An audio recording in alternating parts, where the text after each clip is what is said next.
world keeps lying, but he won't retreat on his quest for truth. Yeah. Truth, quest for truth. They can't stop me, they can't block me. Moving through, got that fire, they can't block me. Quest for truth, breaking chains, making waves. That's what I do. When they hate, I create.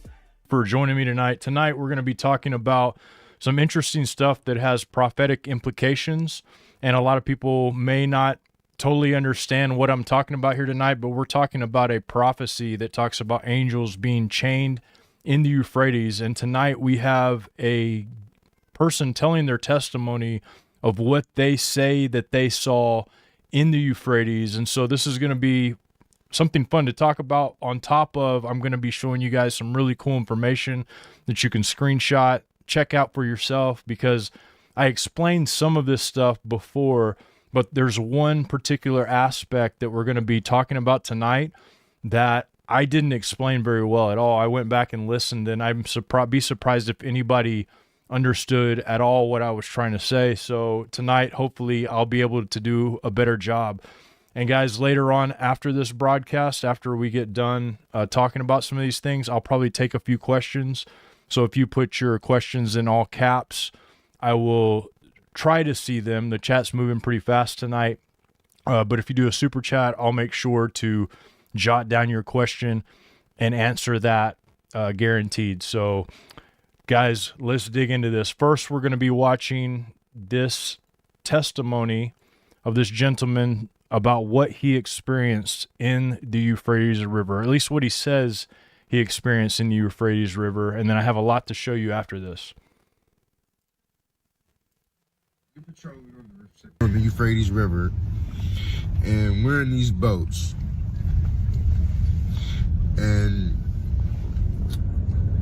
we're probably like on the river about 15 or 20 minutes, and a Marine is pointing at something. I'm like, what the fuck is he pointing at? Like, why are you pointing? If I'm pointing at something, I'm shooting it. So what's the deal, homie? So the guy that's driving the boat, he goes over to like this building on the water that goes underneath the water. But underneath this building, you can see like caverns or like doorways. And while we're going up towards these doorways that we can see really well underneath this water, is so clear that I can see a whole bunch of shit. And when we get a little bit closer to this, like this building or this embankment, whatever the fuck you want to call it, we start seeing lights under the water. There's several lights under the water, and people are starting to freak out. Like, what the fuck is this? I'm not saying nothing because I'm stunned. I'm like, man, what is this shit? That's what I'm saying to myself. So one Marine, so freaked out, he starts to shoot at this shit. He's shooting at lights. These lights, there's probably like maybe 5 or 6 lights. They all come together as one and make some type of sound underneath this water, and almost flips our fucking boat. But this thing turns into a craft and shoots through the water into one of these caverns. And when we look at where it's going, we see something chained up, and this thing is fucking breathing. I don't know what the fuck it was, but people started shooting the lights out of this thing, and it didn't die, trust me. This thing got mad. So I'm telling the dude that's driving the boat, get us the fuck out of here. This thing almost knocked us off of this fucking thing and probably was going to drag us down. So he gets us out of there. And when we go back to the base to debrief, they automatically tell us, nah, this ain't happened. We're not writing this down. So I don't know whether to believe the guy, believe it or not, right? It's possible that he did see something like this. I know people personally that have seen similar things, even in the not the Ohio River, but in a lake in Ohio, I believe Lake Michigan, when we were at a conference there, saying they saw lights underneath there. So I'm inclined to believe this is a possibility, and whatever he saw, I have no idea. But there are people that make up stories and say things, so there's no way to tell for sure if this guy's telling the truth. I'm pretty good about looking at a video and saying, man, are these people telling the truth or not? But when you see this guy, he's got a hood on, he's talking, he's got a lot of videos where he talks about stuff like that. So whether or not he is telling the truth or not, I don't know, but I know that this kind of stuff exists. And the reason that it struck my interest so much is because the Euphrates River has so much going on in the scripture when it comes to the end times and the sixth seal. There are a lot of different beliefs that are going to be here tonight on the chat and on the comments about whether or not we're here in prophecy, there in prophecy. And if anybody's really honest, they'll say they don't really know for sure. I mean, there's a lot of different places we could be. And then there's different viewpoints on where it's possible. I've heard people say we're in the sixth seal. Some people think we're in the fourth. Some people think that we're not even in the first yet. And so there's going to be a lot of argument, I guess, in that nature. But what I think that is important is that we listen and think about some of these things, because we could be getting ready to experience this, and we could have already experienced it. And I'm going to look at some stuff tonight that is going to it blew my mind, actually. Like if I can relay it to you guys properly, and I hope that I can, I'm going to try my best to relay it to you guys. But if I can relay it properly, hopefully it will blow your mind the way it blew my mind. And so with that being said, guys, we are live tonight. For those of you who are just now joining, I see we got a few hundred extra in the chat right now. So I just want to welcome you guys to the chat and thank you for showing up and joining what we're talking about. So here, let's go to mute this because it always wants to play again after I click to the next one. All right, so we're going to read these scriptures that have to do with these angels, these four angels that are chained underneath the river Euphrates. Okay, so Revelation 16:12 says, "And the sixth angel poured out his vial upon the great river Euphrates, and the water therefore was dried up, that the way of the kings of the east might be prepared." So there's a dry up going on big time, and I showed some of you that have watched me before, you guys have seen this image, and this was a year ago. It's worse now, but this was how it used to be, just like probably within the decade, and this is how it is now.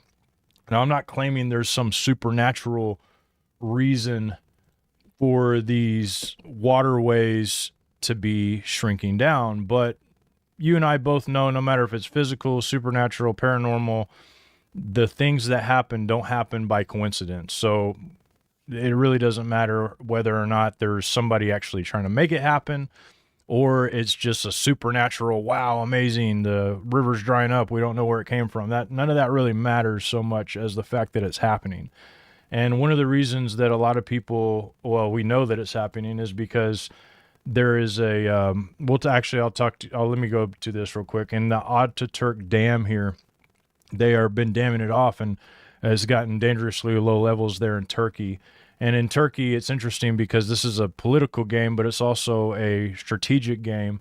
But I think that there's something more to that. I think actually when you look in the Bible, in the Turkish areas where the throne of Satan was, if you mention a Revelation, this is where Satan's kind of dwelling of his throne was at the time. Not in this particular dam here, but so it would make sense that Turkey wants to actually kind of make that happen. And if you see, they've been talking a lot about, I think his name's Aragor or something like, I can't remember the guy's name, but they've been talking a lot about a war between the Cross and the Crescent again, and they've been antagonizing the U.S. and different places like that. And so now we're going to read Revelation 9:14 through 15. It says, "Saying to the sixth angel which had the trumpet, Loose the four angels which are bound in the great river Euphrates." And the 4 angels were loosed, which were prepared for an hour and a day and a month and a year for to slay the third part of men.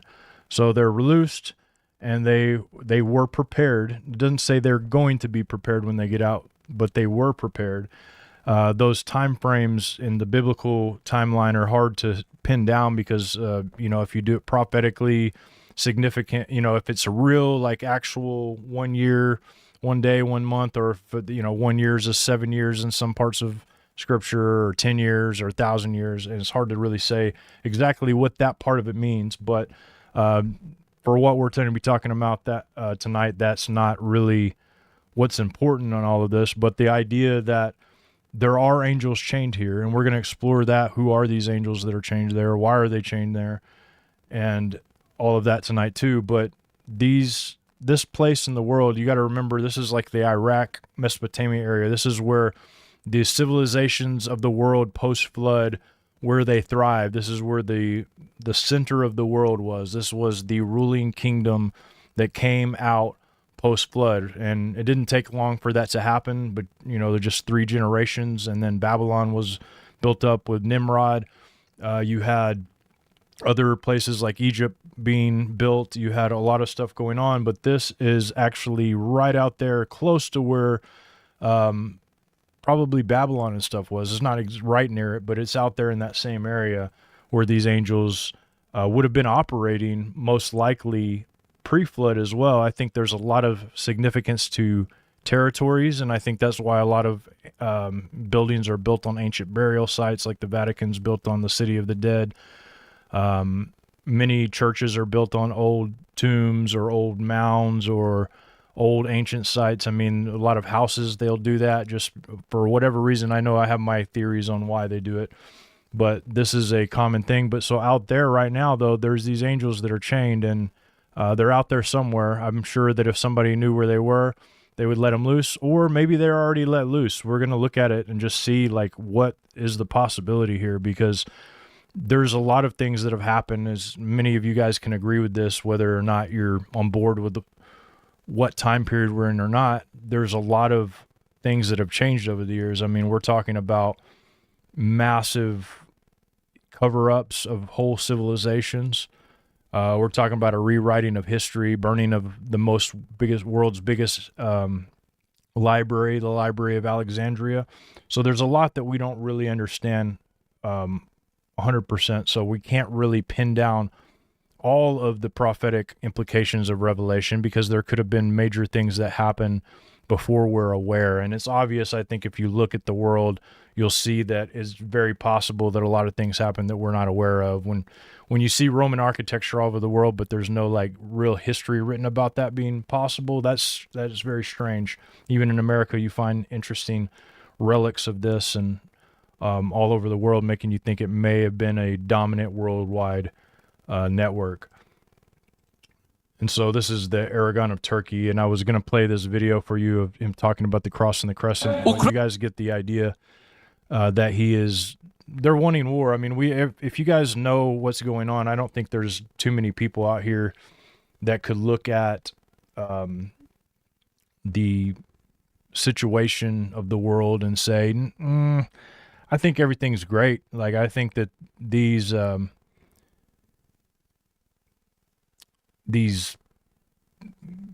agitations, these threats, all of this stuff, and the fact that things are getting really, really weird, I think it's all just a coincidence. It's hard to really look at it and say that. So, and we do see that certain sides of the world seem to be wanting to come against each other. And when he talks about the cross and the crescent, this is what we're talking about here. I mean, this is going to be probably something that's at the forefront of our lives here in the next few years, maybe this year, maybe next year. It just seems like it's coming pretty quickly, and just not, I wouldn't say out of nowhere. I'd say it's definitely coming from somewhere. We're not looking at this from nothing. And for those of you that are just joining, we have a lot of people just joining. And for those of you that are watching after the fact on the comments, I just want to say thank you for watching. Let me know where you guys are from and how you guys are doing out there. I love to see that. On the last video I did that, there were so many different people. I'm just surprised on where everybody could be from. But just to let you guys know that we are diving into the old stories, not just the biblical stories, but old stories of these beings that are chained down. And what does it mean? Who are they? What this guy's testimony could possibly have meant, and some of the historical facts surrounding that. So these are some of the books where you can find a simulation of this story. I believe that the first Enoch, the Enuma Elish, and the Book of the Giants and the Bible are going to be the ones that all pretty much say the same thing about this. And, you know, when I say exactly the same thing, it's not exactly, but I believe it's talking about the same story. The Mandean and Kurdish Parthian folklore, it could be talking about demonic entities.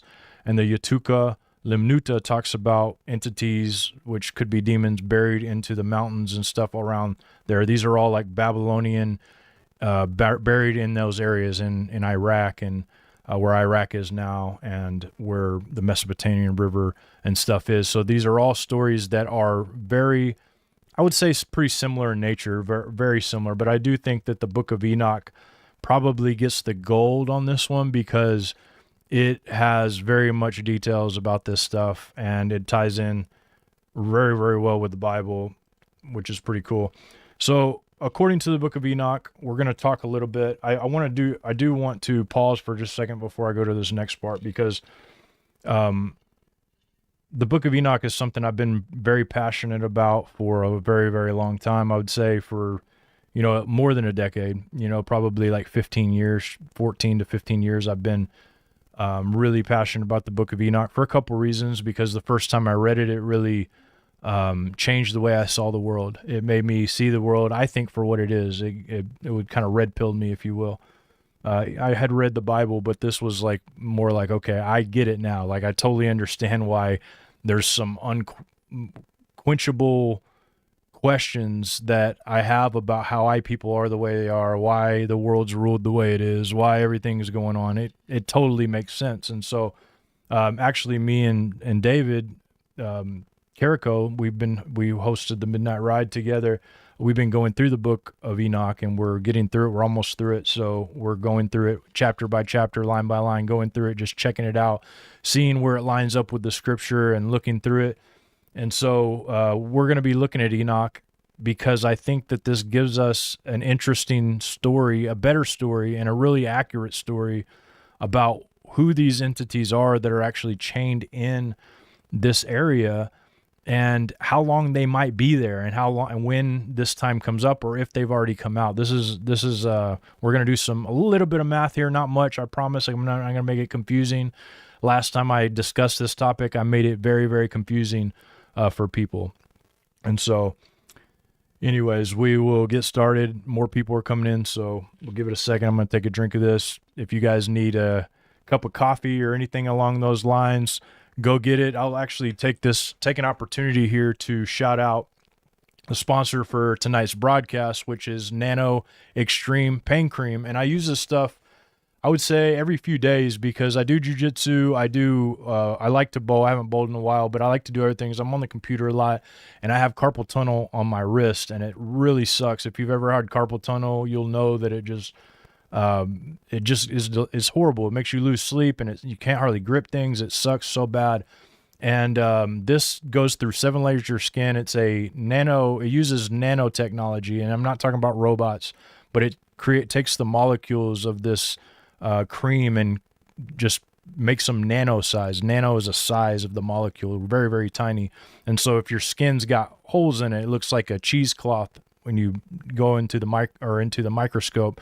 When you put it, it goes all the way through. So it goes through all 7 layers. So like, I can have this carpal tunnel, which is crazy to me, because I've never been able to get anything to be able to help it. But within like seconds, the pain's gone. So of course they're a sponsor. I'm very thankful to have them as that, and the affiliate link is in the description. You can get coupons. There's I think they have a sale going on right now, so the free shipping coupon is a good one. But if you don't want to use that one, they have $8 off to check it out. So thank you guys for joining. If you're just joining, you're in for some more of a treat. We haven't even gotten to the best part yet. The best part is much to come, and there's a lot of interest surrounding this because everybody wants to know when these angels either were released or going to be released. And I think I have a couple options here, so we'll get into that. All right, guys, here we go. Without further ado, we're going to get into just a little bit of the Book of Enoch, since I've spent most of my life, well, not most of my life, a lot of my life studying it. So here we go. So there's a couple options in the Book of Enoch for angels that are chained, right? We have Azazel, which I am going to show you that Azazel was chained somewhere, but then the other angels were chained somewhere else. And the Book of Enoch clearly states this. I've never really noticed it before for some reason or another, but when I was looking at it today, I was like, oh, okay, this makes sense. So here we go. Azazel, and I don't really like saying the names of these entities, but here it is his name. I'm going to say it once, and you guys can read it from here on. He's explicitly bound in Dudael, and he's bound hand and foot. He's cast into darkness and covered with rocks until the final judgment. And the references for this are in Enoch, 1 Enoch 10, 4 through 8. And that's the only place the name Dudael is named. And in 9, 6 and 10, 8, it's got a same incident, slightly different wording in the Greek and the Ethiopic. And so you have this entity Azazel. He's the only one that says that they bound him within the Dudael, which is an opening, and it says cover it with rocks. And so we're going to just kind of, I think this is exactly where that is. I can tell you where I think that is. And if I had to like put my money on it, let's say I'm a betting man and I was like, I'm going to put down $10,000 on where this actually is, I think this is where it is. And I'm going to show you guys. I think it is in Caesarea Philippi. And this is the area where if you don't remember, Jesus points to, and he says, the gates of hell shall not prevail against us. This is also the cave of Pan, as it's called, or Paneas, which is the cave of Pan. And then it's also where is believed that this God, this entity, is buried right here. This is why they have this cave here. This is at the base of Mount Hermes. And what's interesting about Mount Hermes, if you're new to this whole topic, that is where that 200 angels were said in the Book of Enoch. And in Genesis 6, it doesn't say 200 angels in the book in Genesis 6, but it does say that these angels came. But it says they went to Mount Hermon. This is where their observatory, this is where their place was that they came. And this is where they made their pact. And it's crazy because I didn't include this in the slides, but one of these days we'll talk about this further because I found some really cool information on this that I didn't know last time we talked about it. But there's even a place that looks like an oath, like a stone oath there on this mountain because they made an oath together to do what they were going to do. So not just one of them had to pay the price for this. So they made this oath there. And so up there, this is the base of Mount Hermon. This is where the cave of Pan is, and this is where it was believed, it's been believed by everybody around that area that this is where the gates of hell is. This is how you get down to the underworld. And so I believe that's exactly where Azazel was personally. But I could be wrong, of course, that's just my belief. And so now we're going to talk about the Shemyaza and the associates. The only time I'm going to try to say that name as well. But he is another entity in here that was one of the leaders of these watchers that was responsible for doing all this. So here, let's check this out. I keep thinking I'm showing you guys the slides, and I apologize, but here it is. Hopefully I showed you the last one. I think I did. If not, let me know in the chat, and I'll go back and you can screenshot it so you can check it out later. Same for this one. I've got it up, so make sure if you want to look at it and do your own research or your own references later, go ahead and check it out. So this is what I think is a different one. And so it says the chief leader explicitly bound the co-leader with boom boom, and he and all the others with him are bound under the earth until the day of judgment. So, at 1 Enoch 10, 11 through 12, it says, and to Michael God said, bind so-and-so and his associates who have united themselves with women, bind them fast for 70 generations. And this is where we get the time period here, 70 generations, under the hills of the earth until the day of their judgment. So they're buried under the hills of the earth. And then it says, here the rest of the watchers who descended, the whole group of the 200, in the same verse, 10:12, explicitly says all the other watchers who sinned are included in this binding under the earth/hills. So every named watcher in the list of chiefs in 1 Enoch 6 and 7, 7:2 is understood to be bound with him. And so I had a super chat just a minute ago, and I'm so sorry that I missed it. I want to say thank you. I think I was rambling. Yes, and I got you. Encountered. Thank you so much. What are your thoughts on 3i Atlas? I will definitely talk about that after the broadcast. Just I want to say thank you. I don't want to make it seem like I don't care, because like I'm just really overwhelmed by the amount of generosity that some of you guys have. So give me a minute. We'll talk about 3i Atlas a little bit towards the end of this, because it could connect with some of this stuff as we go. And so I think that they are the ones that are buried randomly. I think it's randomly throughout the world, in these underground, underneath these mounds, underneath these mountains, etc. And I think that's why a lot of these places are built where they are.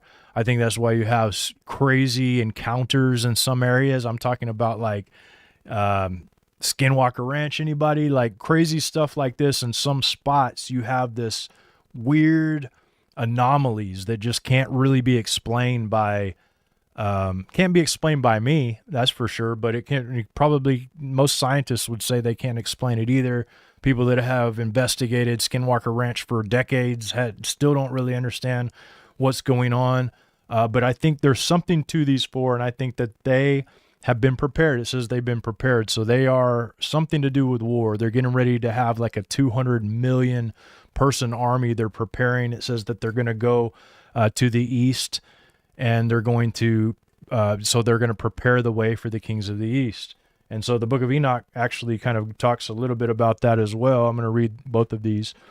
First, we'll talk about the 70 generations, which is what we're going to be talking about after this, because that's the math I want to do. I want to do a little bit of math and just see where we can come up with here. And it says in verse 12 of Enoch 10:12, and when their sons have slain one another, talking about the Nephilim, by the way, the Nephilim were the children of these watchers. They were the children of the fallen angels, according to Genesis 6 and according to book of Enoch. In the book of Enoch, it goes further even to explain their role, as when they were on the earth, they were giants and they were wild. They would, just go crazy, make war. They were also teaching people secrets. They were doing things they shouldn't be doing on this earth. Well, when they died, their spirits, they didn't rest like humans do, or they didn't go to Abraham's bosom, whatever is on the table for this. When they die, they actually are still here on earth as evil spirits. So when we talk demons, a lot of people have mixed demons and fallen angels as being the same exact thing, but they're not. They're actually the fallen angels, of these fallen angels anyway, would be the fathers of these demonic entities that now are spirits that roam the earth and work against mankind, which I think people are trying to encounter. There's been more of a presence and a rise in those entities as well, that I think is really interesting, to say the least. So let's go on here. So 70 generations, we read that. I'm going to read this too. Book of Enoch 51, 5-6. And it says, and in those days the angels shall return and hurl themselves to the east upon the Parthians and the Medes. They shall stir up the kings, so that the spirit of unrest shall come upon them, and they shall rouse them from their thrones, that they may break forth as lions from their lairs, and as hungry wolves among their flocks.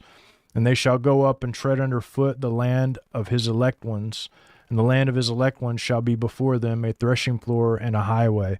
And so a lot of people, Parthians and Medes, it's Iran, areas like that. There's a lot of people that believe that this is encompassing all of the east over there, and a lot of the Ishmaelites and stuff along those lines, I guess. I don't really know exactly who that is, but that's the same language that you have in Revelation talking about the kings of the east. And we know Iran is directly east of this area, on the other side of Iraq over there. So all right, guys, this is the part that hopefully, man, I really hope I can explain this correctly, because I want to make sure that you guys fully understand this. So here we go. So this is some calculations that I did, and I just, there are other people who've done different calculations. I think that, other than I don't know if there's anybody else that has calculated like this, with these numbers exactly. And if they have, then good for you. But I promise you, I didn't take your research. If I had, I'd give you credit.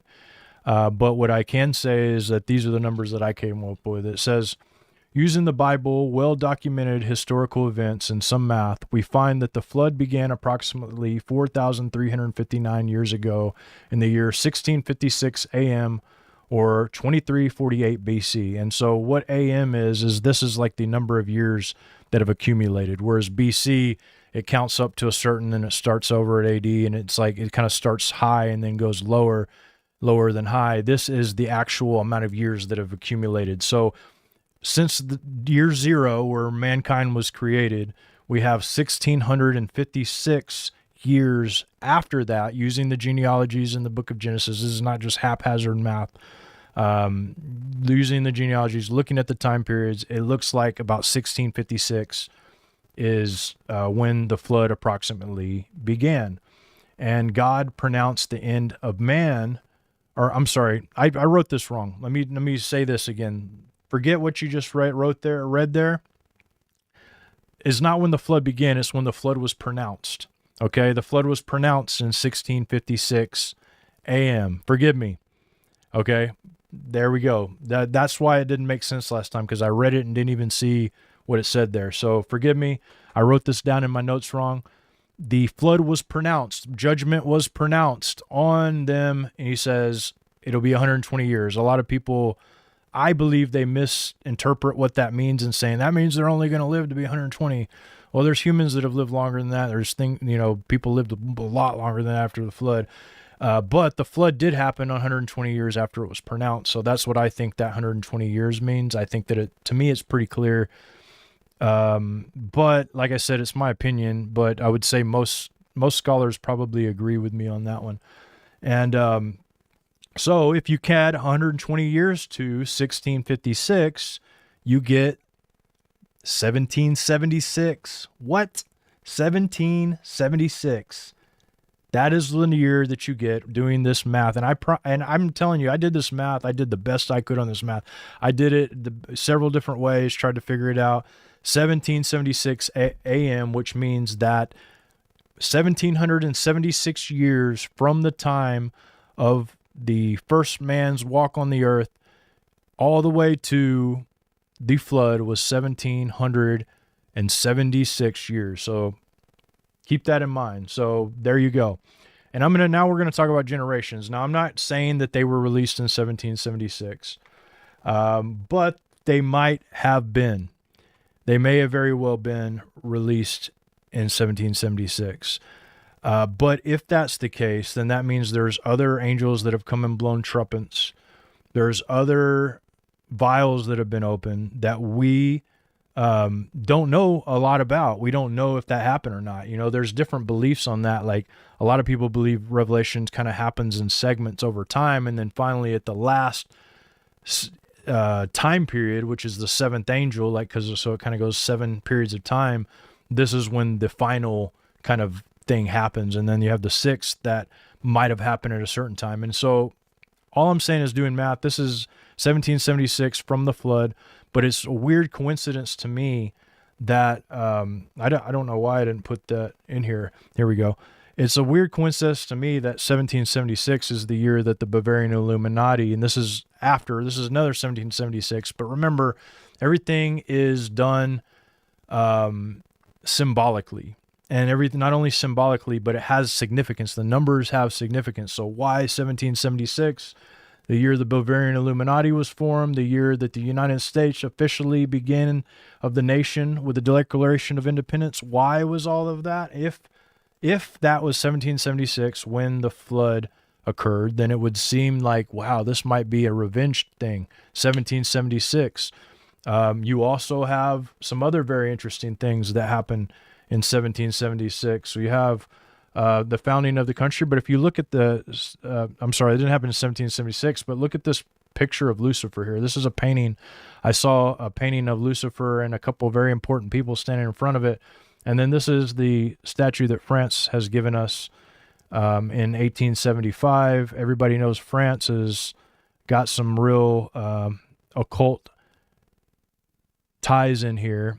And you have, of course, the symbolism. I mean, 72 stars around the apotheosis here, which means like making our presidents gods. There's George Washington in the middle around Poseidon and a bunch of other deities there. And then you have here at the bottom of the Statue of Liberty, you have a chain that appears to be broken, that it is broken. And so what does that mean? Are we talking the chained angels that are in the book of Revelation? Are we talking, what are we talking here? I don't really know, but I'm just putting this out here because these are some interesting things that I've found that I don't quite know how to quantify. But I can say this: we are living in evil times, and we do have to rely on God to be able to help us through and understand a lot of these things. And I'm hoping that that's what happens through all this, because I really don't think any of us know for sure, because the way deceptions are designed, they're designed in a way for you not to really know for sure. Like you have to be able to look underneath a few rugs and be able to pull your own eyelids open sometimes to see things that you may not really want to see. And so we're doing that. We're questing on this. Thankfully, we have a Savior that can save us from everything that is to come. And so now I want to talk just a little bit about generations, because I think it was Rob Skiba that came up with the idea that he calculated that somewhere around, which I'm on board with this possibility too, because my number calculations for 1776 really don't mean anything in terms of 70 generations.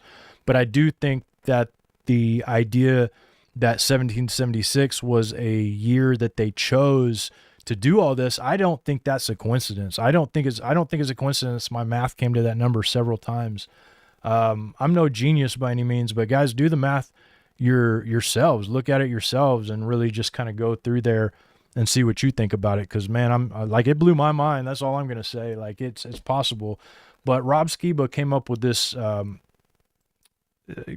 time frame, and here's just a few of the generations things that I'm gonna show you guys so that you can kind of see how he came up with this time frame. But in the book of Matthew 1:17, it says, "So all the generations for Abraham to David are 14 generations, and from David into the carrying away into Babylon are 14 generations, and from the carrying away into Babylon into Christ are 14 generations. So 2 more sets of 14 generations is equal to 70 generations total." And so we know that at least 13 generations between Enoch and Abraham.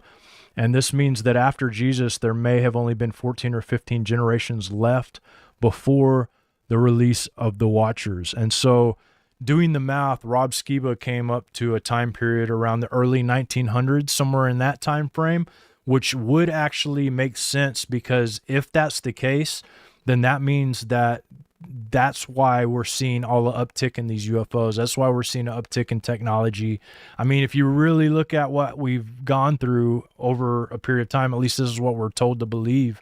We've gone from riding horses, camels, having to take boats all the way across the world, rowboats, not electric or gas-powered rowboats, to flying jets across the world, flying rockets in the air, to having mega cruise ships, to some people say being able to teleport, which I don't know if I believe that either. But we have all of these things going on that are overwhelmingly different than they've ever been. So this is the last 100 years. So I'm willing to believe that that's probably true. And that's why the Bavarian Illuminati formed in 1776, because this was been the plan the entire time. If you guys don't know, you can look at your dollar, one world order, the ability to put everybody together and make this one world government, and to be able to form the United States. I mean, the United States was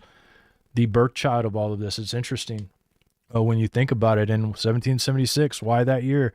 Maybe it's a vendetta year. Maybe it's like, I remember 1776 when you killed our offspring, God. I remember that. Maybe that's what this is all about. I don't really know. Or maybe it's just I was wrong on my years by a year or two. I don't know, but I don't think it's any coincidence. So here we go. I would say that if you guys want my opinion in all this, and I'm sure you do, even though I probably shouldn't give my opinion on all of this because it really isn't that important. My opinion is that we should be wondering if a lot of people believe Satan was loosed, but maybe it was the Watchers, and maybe not. I don't really know, guys. There's a lot to this, and somebody was saying, "Don't call us all guys. We're not all guys." And I'm so sorry. I'm from the Midwest. Everybody, we say that all the time. People in Indiana, "What's up, guys?" It's always that, and I will try to remember, guys and gals, not to say guys all the time, because I know you're not all guys out there. But I'll have to say that it just seems like something has been unleashed on the earth in the last 100 years. In Daniel, it talks about sealing up these books until the time where men shall run to and fro, and knowledge shall be increased. And it just seems like that is probably possible. Like knowledge has been increased, and like men run to and fro. I mean, we're talking, we go across the world, in a day's time. We're 24 hours. We're in a whole another time zone way across the Atlantic Ocean into a whole other realm. And it's just, we are at that time period where men run to and fro and knowledge is increased. We even have AI that a lot of people are basically like glued to. I mean, and like almost worship in a way. It's really getting weird out there, guys. It's strange. And so guys and girls, see, I caught myself that time, guys. Keep reminding me of all these weird quirks that I have, because I can promise you this, when I go through these episodes later and I edit, I can see the quirks. So definitely. So let me take a sip of this. You guys, if you have any questions, put them in caps. If you do a super chat, I'll definitely make sure to answer your question because I'll see it much easier. I even slowed down the chat a little bit so I can see better. So if you got those, do it. And then I'll wrap this up with the last part of what we're going to be talking about tonight. So let's just do this. Take a second to use the bathroom if you want. And we'll get to some of these questions here. I'm enjoying this, guys. Hopefully you are tonight. Pound the like button if you're liking what's going on here. And if you're watching after the fact here and you're not live with us, hopefully next time, one of these times you'll be able to get to. So subscribe and hit that notification bell so that you can join us live. And even if you're not live, hopefully you were enjoying this tonight, and you can tell me in the comments what was something about this that really made you think. I'm hoping that that's the case for all of you that listen to this. End Time Warrior says, do you believe in the rapture? And so I have to believe that there is some kind of catching away, because that's what the rapture means. But I don't believe it in the, what was the show that Kirk Cameron came out with, or he was in, Left Behind. I don't believe it in the Left Behind type way, if that makes sense. And I don't think that I think the tribulation happens, and it's pretty clear that a lot of the saints go through the tribulation. So I don't think that it happens before that. But you know what? I'm open to being wrong about that, because I don't fully understand all of that stuff. I think that it's good to know that you could be wrong about the rapture and it may not be able to happen. So you need to be stupid flies, man. I'll tell you, these, I live in the country, guys, so forgive it. And I don't know if the Lord of the Flies is bugging me today, but there's little flies that like to fly around here. So, I would say that even if we are, going to be raptured, I would assume, I would probably actually plan that you're not being, because if something happens and you aren't willing to understand what could happen next, I mean, I think that it'd be easy to be deceived. If you think you're not going to be here for any of the rest of this whole thing, you're probably tuning yourself out when it comes to certain parts of it to a certain extent. I used to think that, there's no way that I can get the mark of the beast because I'll be raptured by that time. But what if that's not the case? So what if the mark of the beast comes and I don't recognize it because I have my own preconceived ideas about what that means? And I want to give a shout out to Kay Taylor. Thank you so much, Kay Taylor. I didn't get to see you earlier when you did the super chat. Thank you. You were a blessing. You didn't ask a question, but I just want to say thank you a lot. And Kay Taylor, or I'm sorry, not Kay Taylor. Is that you again? Oh, you just did it. Okay. I thought it was earlier. I'm getting confused here, guys. As you can see, this chat is moving too fast. So every time I scroll up, then it scrolls back down again. Snail's World 2648. Thank you for the super chat. And it says, do you have thoughts on my video and story that showed things flying through the sky? Definitely, man. I think that people are seeing those everywhere. I see that stuff. I wouldn't say all the time, but like I've seen recently in different locations, depending on where I'm at. Like I was in Gulf Shores not too long ago, and several times. This is actually the third time that I've been at Gulf Shores. And I've seen a fireball flying through the sky. It looked like a fireball.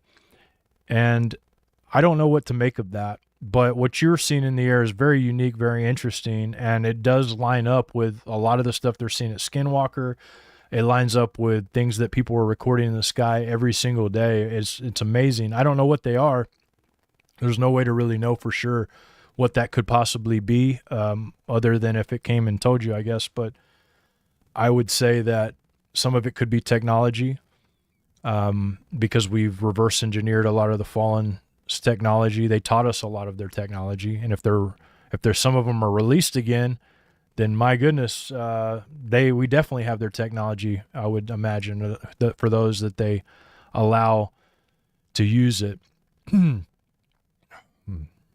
right, one more question. I'm going to go on to the last part of it. It says, at Yap, that's me too, says, who is on your bucket list for interview? Ooh, man, that is a good question, because I don't know if I have a bucket list. I have like a few people that I'm like, man, I really want to interview them, and I think I'm going to pretty soon. I've got one of them scheduled. Somebody that probably none of you will know who he is, most likely. Maybe you will, but he's a very interesting guy. One of the most interesting guys that I've ever had the opportunity to talk to. But by the time, once the interview happens, his name's Mikkel, and he may be listening tonight. Mikkel, what's up, dude? I'm super interested in your story. You have one of the most interesting stories I've ever heard, and I've got the chance to hang out with you and sit with you. That's one person that I can't wait to interview. There are a lot of people. I mean, I wish I could just name some off the top of my head, but when you put me on the spot like that, it's just hard for me to, put me on the spot. It's hard to think. I mean, my goodness, I've interviewed almost everybody I wanted to interview. There are Jim Caviezel is a guy that I kind of like him from Persons of Interest, and he does anti-trafficking. He's somebody that I actually, out of all the actors that are out there, he's one of the only ones that I probably, I can respect, I think, maybe, hopefully. I interviewed Nathaniel Gillis, etc. And let me see if I can get this right. Teresa Stone. I was going to say the Risa Stone, but Teresa Stone, thank you so much. Blessings to you. And, man, how awesome. All right, guys, are you ready to continue? We don't got much left. I'm going to wrap this up. I promise. I can go on. If you guys know me, some of you guys know me from my other channel. I can go on for a while sometimes, especially if I'm doing live and I'm reading the chat at the same time. You guys always bring up these like crazy, interesting things.